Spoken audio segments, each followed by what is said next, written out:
Hello everyone, Raj civil service online YouTube channel पर आपका स्वागत है। आज हम पढ़ेंगे 13 अक्टूबर 2023 का करंट अफेयर। देखें, इसमें वन्यजीव संरक्षण अधिनियम 1973 1972 की धारा नंबर 38 में किसका प्रावधान है? 2010 में भारत सरकार के द्वारा नेशनल टाइगर कंजर्वेशन अथॉरिटी की स्थापना कर देती है। और वर्तमान में भारत में 54 टाइगर रिजर्व है और 54 नंबर पर वीरांगना रानी दुर्गावती एमपी का है टाइगर रिजर्व। और देखें एनजीटी के बारे में। एनजीटी क्या है? एनजीटी एक पर्यावरण न्यायालय है और 2010 में इसका गठन किया गया था। वर्तमान में जो यमुना नदी के आसपास जो कोटवान क्षेत्र है, औद्योगिक क्षेत्र, तो उस औद्योगिक क्षेत्र से जहाँ का अवशिष्ट है तो सागर जलीय क्षेत्रों में प्रवाहित कर दिया जाता है, जिसके कारण यहाँ के जलीय जीव या मवेशी जो है इससे प्रभावित हो रहे हैं। तो एनजीटी के द्वारा एक कमेटी गठित की गई है। उस कमेटी का कार्य रहेगा कि कोटवान औद्योगिक क्षेत्र पर प्रदूषित जल की जाँच करेगा। ये आगे देखें, सिक्किम राज्य में जो बाढ़ आने के प्रमुख कारण यह है। तो सिक्किम राज्य में जैसे यहाँ से तीस्ता नदी निकलती, सिक्किम में यहाँ पास है जो कांगसे ग्लेशियर है। कांगसे ग्लेशियर में जैसे इसमें रहता अचानक से क्या रहता है, इसमें हिम के फटने से पिघलने से यहाँ क्या होता है, बाढ़ आ जाती है। और जो तीस्ता नदी निकलती है, तीस्ता नदी में एक जो रहती है एक सहायक नदी है। सहायक नदी का नाम है रंगित नदी। और किस झील से निकलती है? चरामू झील से निकलती है, भारत के सिक्किम राज्य से।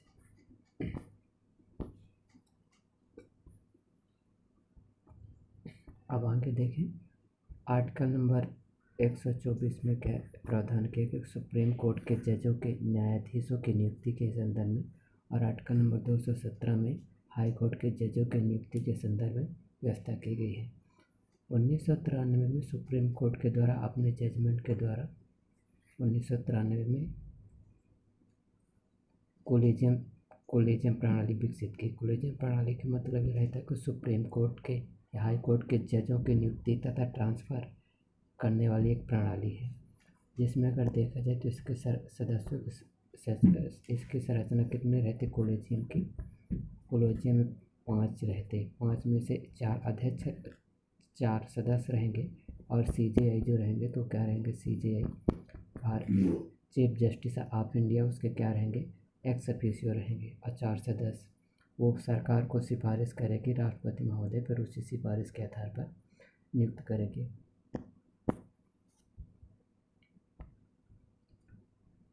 आगे देखें, 2023 में जो इकोनॉमिक्स का नोबेल प्राइज़ मिला तो किस महिला को मिला? उसका नाम है क्लॉडिया गोल्डेन।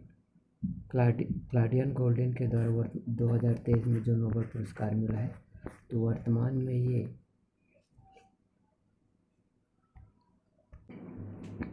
अमेरिका यूनिवर्सिटी में क्या है, ये मैक्सिको की यूनिवर्सिटी में प्रोफेसर है। प्रोफेसर होने के साथ इसमें 200 वर्षों के बीच में श्रम बाजार में महिलाओं के कामकाज के योगदान के संदर्भ में स्टडी की है। तो शुरुआत में रहा कि 18वीं शताब्दी के दौरान जब रहा कि महिलाओं का योगदान प्राइमरी सेक्टर में रहा, और 19वीं शताब्दी में महिलाओं का योगदान सेकेंडरी सेक्टर में, और वर्तमान में देखा जाए तो टर्सरी सेक्टर में इनका योगदान रहा। तो 2023 का नोबेल पुरस्कार।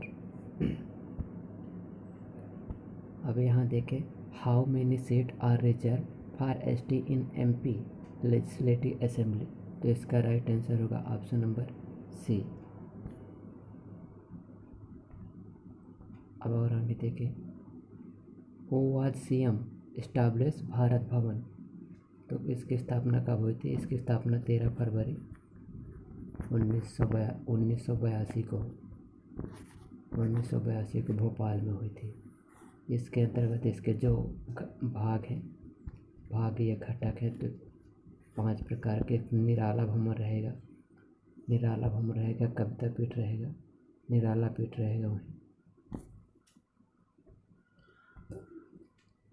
His article deal with duration of house house of parliament. तो इसका सही जवाब है ऑप्शन नंबर 83। और ऑप्शन नंबर 172 के अंतर्गत किसका प्रावधान किया गया है? स्टेट लेजिस्लेटिव के। अब इसके अंतर्गत किया गया है bar to interference by court in electoral matter. तो संविधान के आर्टिकल नंबर 329 में प्रावधान किया गया bar to interference by court in electoral matter. Article number 327 में प्रावधान किया गया है कि पार्लियामेंट को केंद्रीय चुनाव आयोग के संदर्भ में विनियमित करने का या नियम बनाने का अधिकार है। और आर्टिकल नंबर 328 में स्टेट लेजिस्लेचर की पावर देती है कि वो राज्य के चुनाव से संबंधित नियम बना सके।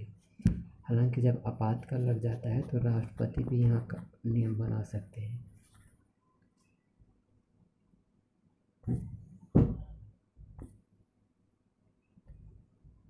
ये है who has got the 2023 Nobel prize economics.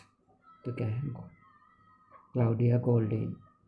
और जो पीस के लिए मिला ये मोहम्मदी। और लिटरेचर के मिला है जॉर्ज फॉज को। ये वाले देखें, ये पन्ना का मांडला और सीधी का जो खोखरा ग्राम है, तो इनको क्या पर्यटन के लिए भारत सरकार के द्वारा इनको पुरस्कृत किया गया है। हमें देखें जो भारत का राष्ट्रीय मीडिया संग्रहालय तो कहाँ बन रहा है? भोपाल में बन रहा है। भोपाल में मध्य प्रदेश के शिवराज सिंह चौहान के द्वारा 1991 में माखनलाल चतुर्वेदी पत्रकारिता यूनिवर्सिटी की स्थापना की गई। तो उसी के अंतर्गत भारत का जो पहला राष्ट्रीय मीडिया संग्रहालय है तो भोपाल में बनेगा। एक खेलो इंडिया गेम्स के बारे में है, किसके बारे में है? तो 2023 के जो खेलो इंडिया गेम्स रहे तो एमपी में हुए। पहला जो वाला हुआ था पहला हुआ था दिल्ली में, दूसरा पुणे में, तीसरा गुवाहाटी में, चौथे नंबर पंचकुला हरियाणा में और 5वें नंबर का एमपी में किया गया था। अभी देखिए कि जो झांसी की केंद्रीय एग्रीकल्चर यूनिवर्सिटी है तो उसके द्वारा क्या करा जाएगा? जो मुरैना में है तो मुरैना में क्या करेंगे? एक हार्टिकल्चर कॉलेज की स्थापना कर देंगे। तो जो एमपीपीएससी के पेपर नंबर सेकंड में है उसमें लिखा एमपी के इकोनॉमिक्स के अंतर्गत कि बागवानी कृषि क्या है? तो बागवानी कृषि को बढ़ावा देगा कौन? हार्टिकल्चर। एमपी में बागवानी कृषि को बढ़ावा देने के लिए भारत और इजराइल के बीच फूड प्रोसेसिंग यूनिट स्थापित किए जा रहे हैं। भारत सरकार के द्वारा जो समझौते किए तो एमपी में कौन करेगा? इजराइल करेगा। इजराइल फूड प्रोसेसिंग यूनिट लगाएगा और होशंगाबाद में क्या करेगा? बागवानी कृषि को बढ़ावा देगा। बागवानी कृषि को बढ़ावा देंगे। अब ये देखें कि भारत का पहला सेंटर फॉर ट्राइबल कम्युनिटी कहाँ बन रहा है? तो ये बन रहा है भोपाल में। तो ये कहाँ बनेगा? ये जो एम्स से चला एम्स भोपाल के अंतर्गत इस यूनिट को स्थापित किया जा रहा है। तो जो एमपी में आदिवासी जनजाति तो उनका क्या करेगा? हेल्थ में रिसर्च करेगा। और भारत का जो अनुसूचित जनजाति आदिवासी यूनिवर्सिटी है तो वो कहाँ है? खंडवा अमरकंटक में इंदिरा गांधी आदिवासी संचार यूनिवर्सिटी जो है तो खंडवा में है। आदिवासी संचार जो एक है तो वो कहाँ है? झाबुआ में। तो जो इंदिरा गांधी यूनिवर्सिटी है तो 2008 में उसकी स्थापना की गई थी। और जो एमपी में है, एमपी में जो जनजाति हैं आदिवासी तो 43 हैं और 1976 में इसमें जो शामिल किया गया था। 2003 में राज्य सरकार के द्वारा संशोधन करके मीना केर और पारधी जनजाति को क्या कर दिया? इससे बाहर निकाल दिया गया था। ये देखें कि 2023 में जो 19वें नंबर के एशियाई गेम्स हो रहे हैं, एशियन गेम्स, तो उस एशियन गेम्स के अंतर्गत पहला स्थान चीन का, दूसरा जापान, तीसरा दक्षिण कोरिया और भारत का स्थान चौथा है। और भारत के स्थान में चौथा होने के साथ इसको जो पदक रहे तो कुल पदक जैसे 28 और 38 और 31 41 इतने पदक जीते। अगर भारत ये राज्य सरकार के देखे कि एमपी में कितने खिलाड़ी रहे तो एमपी में जितने पदक टोटल 16 पदक जीते। 4 पदक जीते ऐश्वर्य प्रताप से शूटिंग में और 3 पदक जीते आशीष चौक से और 1 पदक देखे सुदीप्ति हजेला घुड़सवारी में। और क्रिकेट में जो क्रिकेट वाले में है तो क्रिकेट में अवेश खान और जो महिला में है तो पूजा वस्त्रकार्य शहडोल से है। फिर और आगे जो हॉकी में रहे, हॉकी में जैसे रहे तो विवेक सागर खरगोन से है और नीलकंठ, 2 लोग इसमें हॉकी में पदक जीते और 1 पदक जीते हैं जूडो में जीते अवेश खान।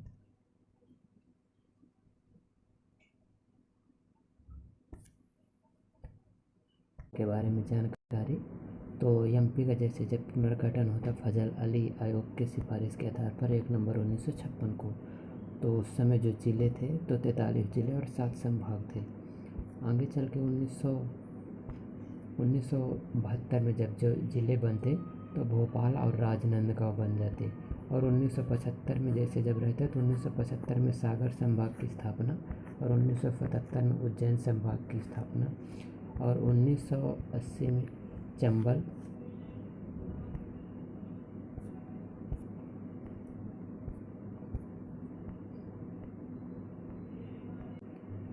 1980 में चंबल संभाग बनेगा। चंबल संभाग के बाद 1980 में चंबल, बस्तर और नर्मदापुरम संभाग बन जाते हैं। फिर आता है 1998 में, तो 1998 में जो 16 ज़िले बने तो 16 ज़िलों में 7 ज़िला शामिल रहते किसमें एमपी में, जैसे कटनी, डिंडोरी, उमरिया और बड़वानी, नीमच और शिवपुर। फिर 2003 में आते अशोकनगर, अनूपपुर और बुरहानपुर। फिर 2008 में आते अलीराजपुर और सिंगरौली और 2013 में आ जाता आगर मालवा और 2018 में आ जाता निमाड़ी और ये 2023 में आ जाते 3 ज़िला। 4 मार्च 2023 को मऊगंज ज़िला बना था और 5 अक्टूबर को मैहर और पांडुर्न ज़िला बना।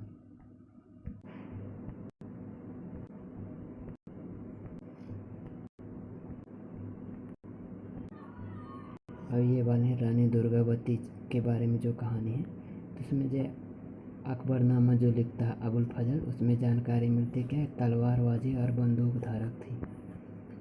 इनका जन्म जैसे होता कलिंजर के जो राजा रहे कीर्ति सिंह के वहाँ होता है। इनका विवाह 1542 में हो जाता और वर्तमान में है कि वर्तमान में जो इनकी समाधि है तो जबलपुर के बरेला में है। और 1964 का जो युद्ध लड़ते तो उस युद्ध में 1564 में जो इनका रहता युद्ध, उस युद्ध में क्या खुद आत्म बलिदान कर लेती। वर्तमान में इनके बारे में ये है रिजर्व है, तो वो 54 नंबर का जो टाइगर रिजर्व है रानी दुर्गावती टाइगर रिजर्व वो सागर में है। और जो वर्तमान में है कि राष्ट्रीय उद्यान जो बना तो उद्यान बना है जबलपुर में और जबलपुर में इनके नाम का क्या एक स्मारक बन रहा है। स्मारक 2023 में जो बन रहा है तो इसमें कहाँ बन रहा है, स्मारक बन रहा है। और जो गोंडवाना रियासत है तो गोंडवाना रियासत 4 भागों में थी। एक के गढ़ा मंडला के बाद देवगढ़ और तीसरे नंबर का जो राज था चांदा और चौथे नंबर का जो राज था उनका खरेला।